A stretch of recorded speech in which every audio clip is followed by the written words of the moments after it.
All right, we're looking at the interview suite at S4.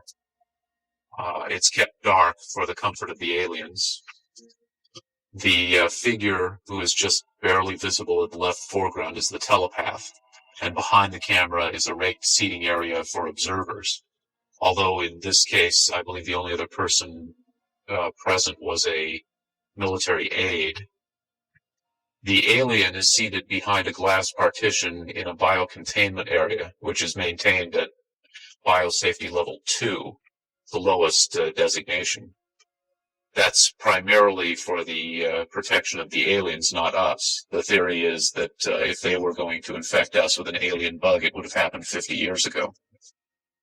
In fact, all the indications are the aliens eliminated microbial and viral life from their own ecosystem long ago. They aren't susceptible to our diseases directly, but it has been shown that microbes can reproduce and form colonies within their respiratory systems, which tends to exacerbate the debilities they seem to suffer anyway in our environment. In fact, you can see here the alien is beginning to flag. The interview was not going well. The telepath was trying to clarify some points from a previous interview, but he wasn't receiving coherent responses. As you can see, the being is in real distress.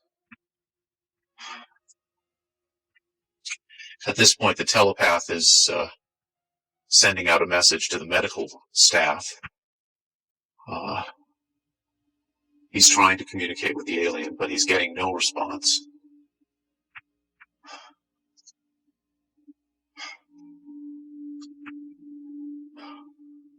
There's very little he can do.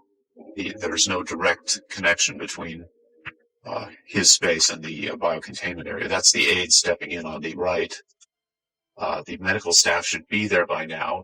They're slow in responding. There they are. I have to say the medical personnel at S4 are less than first rate. They tend to be selected for their willingness to keep secrets rather than their medical competence.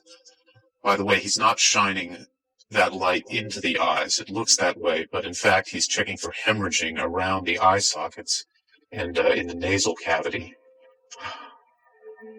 I'm sorry. It's very hard for me to watch this.